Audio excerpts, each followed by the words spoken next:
Tesla cyber truck fail 46,000 వెహికల్స్ని recall చేశారు.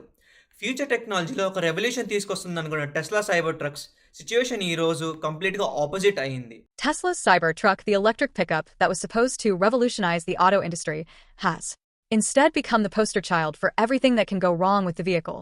From its bizarre design to its ever-growing list of safety issues, the Cybertruck has been recalled 8 times since its launch in late 2023, and now US regulators have slammed Tesla with its largest recall yet. Tesla cyber trucks situation ఈ రోజు కంప్లీట్గా opposite అయింది.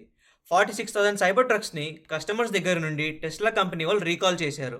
అంటే దీనికి అర్థం cyber ట్రక్స్లో problems ఉన్నాయని చెప్పి customers దగ్గర నుండి కంపెనీ వాళ్ళు వెనక్కి తీసుకున్నారు. కస్టమర్స్ డ్రైవింగ్లో ఉన్నప్పుడు కార్ పార్ట్స్ లిటరల్లీ ఊడిపోయి రోడ్డు మీద పడిపోతున్నాయి. అండ్ ఇప్పటికే ఇలా 7 టైమ్స్ ఆల్రెడీ రీకాల్ చేశారు. This is 8th time. దీనితో ఈ ట్రక్ ఒక సేఫ్టీ డిజాస్టర్ అని చెప్పి క్లియర్గా ప్రూవ్ అయింది. ఈ మధ్య టెస్లా కంపెనీ ఓనర్ అయిన ఇలాన్ మస్క్ మీద కూడా బాగా నెగటివిటీ పెరిగింది. దీని గురించి నా పాత వీడియోలో ఆల్రెడీ ఎక్స్ప్లెయిన్ చేశాను, please check it out. So basically టెస్లాకి big trouble ahead. First thing, exterior panel was made up of stainless steel. ఇది ఒకతను డ్రైవింగ్లో ఉన్నప్పుడు మిడిల్లో ఊడిపోయి పడిపోయింది. మీరు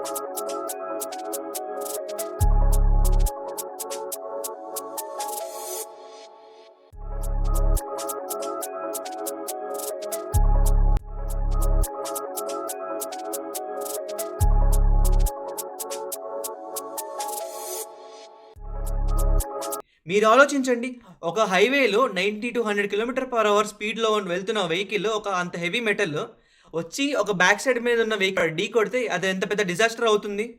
ఫైనల్ డెస్టినేషన్ మూవీలో ఉన్న సీన్ని లైవ్లో ఎక్స్పీరియన్స్ చేసినట్టు ఉంటుంది. ట్రక్లో ఉన్న ప్రాబ్లమ్స్ ఇదొకటే కాదు, ఒక పెద్ద లిస్టే ఉంది. వింగ్ షీల్డ్ వైపర్ వర్క్ అవ్వట్లేదని, యాక్సిలరేటర్ పెడల్ స్ట్రక్ అయిపోతుందని, సడన్గా వెహికల్లో పవర్ లాస్ అవుతుందంట. అంటే లిటరల్లీ కార్లో కరెంటు పోతుందంట, because it's an electric vehicle. మీరు ఇమాజిన్ చేసుకోండి, రోడ్డు మీద వెళ్తున్న కార్ సడన్గా ఆగిపోతే ఎలా ఉంటుందో. Touch screen issues, system lagging, display failure, అన్ని ఇష్యూస్ ఉంటే అది టెస్లా సైబర్ ట్రక్ అవ్వదు, డిజాస్టర్ ట్రక్కే అవుతుంది.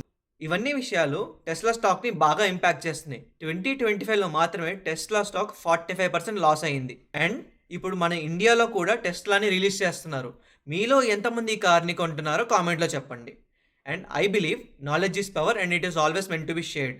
ఇట్లాంటి మరిన్ని ఇన్ఫర్మేటివ్ అండ్ ఇంట్రెస్టింగ్ వీడియోస్ కోసం please like and subscribe to my channel. Until next time, piece.